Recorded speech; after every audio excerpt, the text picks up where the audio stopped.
sends a message and says, "What happens if you cannot retrieve or gather the information with regards to your entry, like the entry card? Is this something that can be replaced, and by whom, and where do they file for that request?"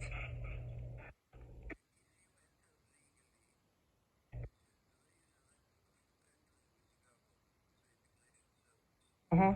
And then if you have enough information about your entry, for example, you know the exact date you entered and the location where you entered, which airport, and the means by which you entered, whether it was a Philippine Airlines or China Airlines, and you have enough information about this, you can apply to the immigration service and they will give you a copy of your entry card.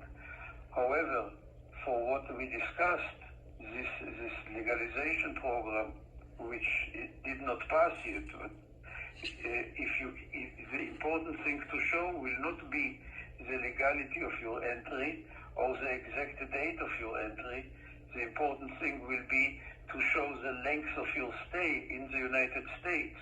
Mm-hmm. So even if you don't have proof of your entry, you may have proof of your residence.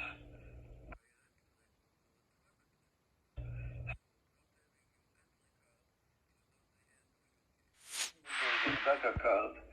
So anybody who has a DACA card is pretty much safe from deportation. Uh-huh. However, if the DACA card expired, then there is a risk that the employer may terminate the employment of this DACA card holder. Mm-hmm. I see. Well, that's the latest from Attorney Jack Golan, and you can call for more information at 213-383-3222.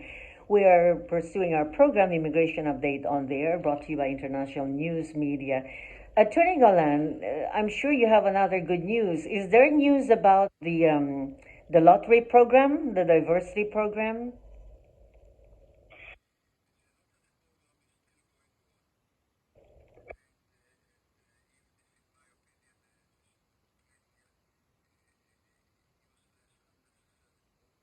Really? Oh. You are talking about the lottery for green card? Yes. Uh-huh.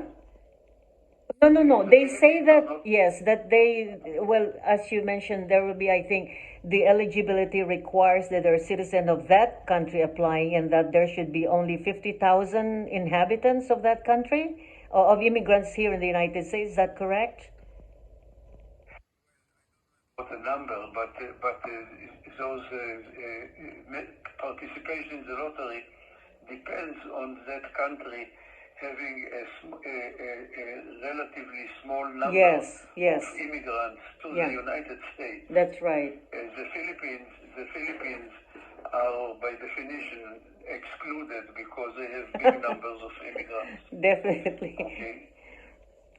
Is Mexico not included? India, Right. China are not included. So we're talking of very small countries, Attorney Golan, that have fewer people here in the United States. Is that right? So this, you think, will not be as effective, of course, as other possible laws that will be passed in the United States. Of course, compared to the first good news that you gave, this is nothing in comparison. That's right.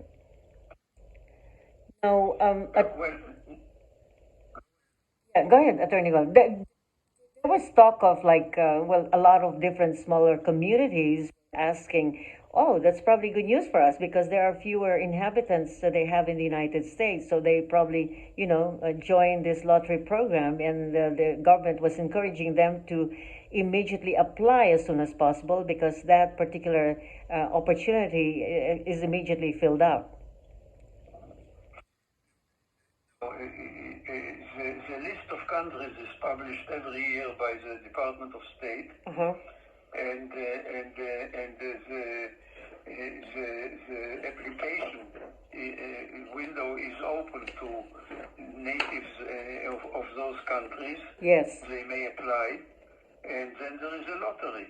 Yes. Okay, and between all those applicants, usually the number of applicants is much higher than the number of visas available. Right. And And sometimes even those who win the lottery are not able to get their immigrant visas because the consulates are closed.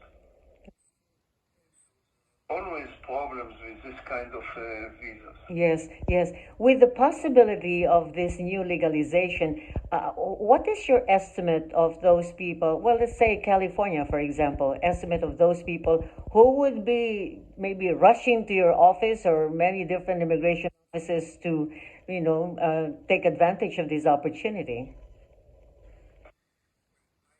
I have no means of estimating, but I can quote the number that the government is Yes. providing. Mm-hmm.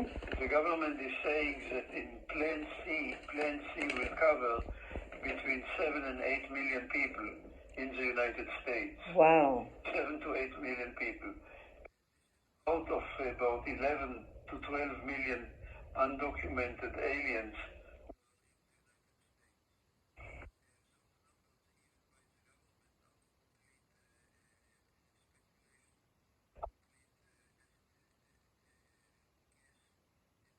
Nobody knows the exact and true number of undocumented people in the United States.